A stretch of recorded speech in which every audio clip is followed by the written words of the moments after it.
Welcome to Chai Chat with Lavina. Today in conversation with an incredible person who helped create an environment where we can connect, communicate, and enjoy much better. One of the minds behind iPhone, iPad, thermostat, and much more. He helped build a lot of such things that technology is building up on more. And now he's written a book called Build that can help us build our life, our any organization or an institution, a company.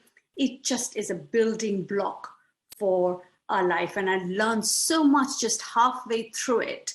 I cannot stop. I cannot wait to be conversing and asking questions to Tony Fadell. This is really incredible. And just this morning, I woke up at 5 o'clock and I was reading your book.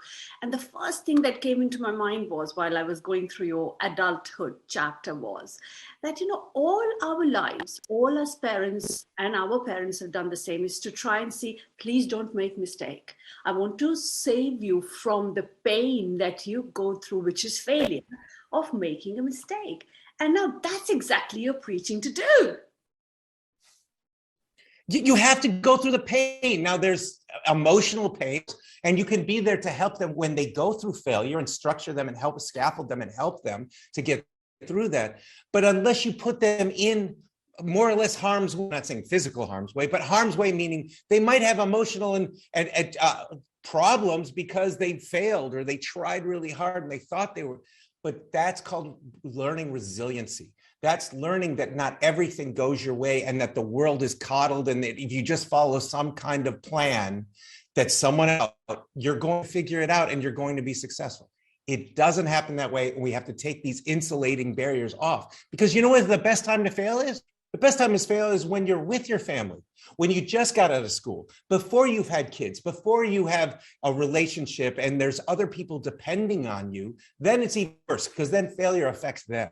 The worst case, when you're a kid and you fail, so what? You go back to school, maybe you got an A- instead of an A because you were doing whatever. That valuable life lesson from that failure, maybe it was a success, but if it was a failure, you probably learned a lot more then than that half a grade or that grade you missed at school.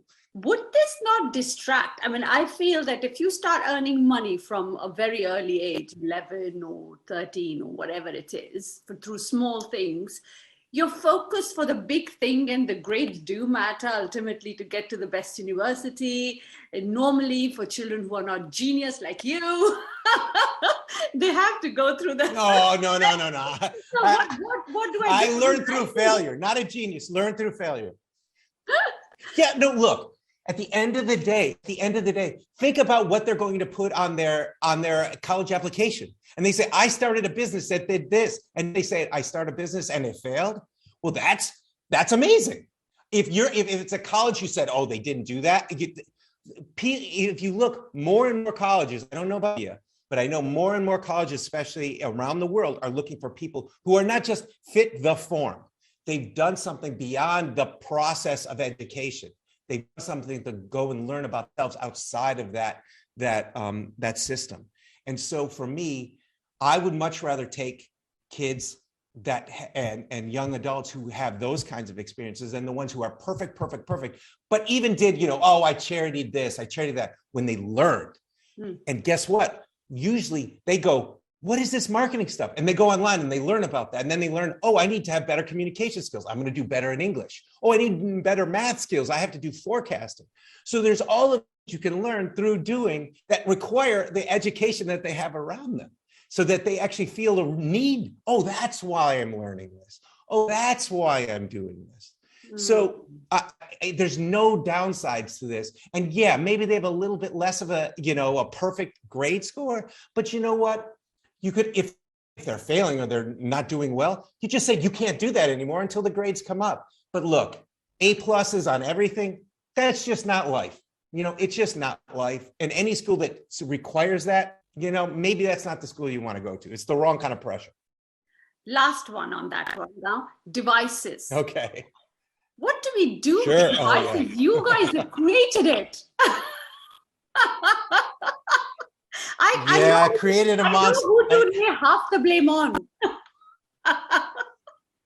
Well, my wife blames me a lot, right? You can imagine. You caused this. So no, really, look, those are unintended consequences. These we didn't know we're going to be this. We knew that they were going to be important, but we didn't know they were going to take on a life of its own when the app economy hit and all these social mobile apps came out. So look, digital addiction is real. It's absolutely real. I can tell you from personal experience, from friends and family, it is real. You have to worry about those things. It was so much so that I took it upon myself and others to actually go against the system and speak out on TV, on podcasts, on everything about digital addiction and the fact that we need tools like screen time. And the screen time and other things like that from Google, Amazon, those have finally come to fruition, and you need to use those tools because there has to be a balance. Don't get rid of devices entirely, but make sure they're properly used within the home and inside the environment. No uses at the table at all, ever. When you're sitting at a table, no uses whatsoever. That includes parents. Yes, parents, listen, you too. The other is have a week where you don't allow any screen time for yourself or anyone else when the family can get together and really talk about things. And really even just movie together.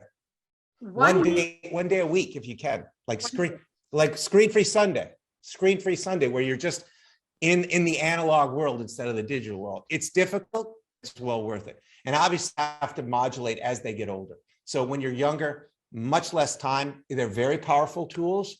And there's great educational apps that your kids learn from at the young age.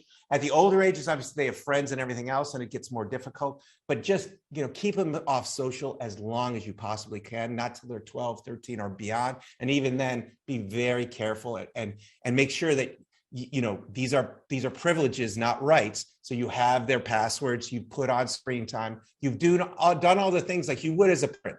You won't let anybody come into your house. Well, you shouldn't let anybody just come into your kid's, digital device, because, you don't want those, you don't know what they're educating them on, whether it's good or bad.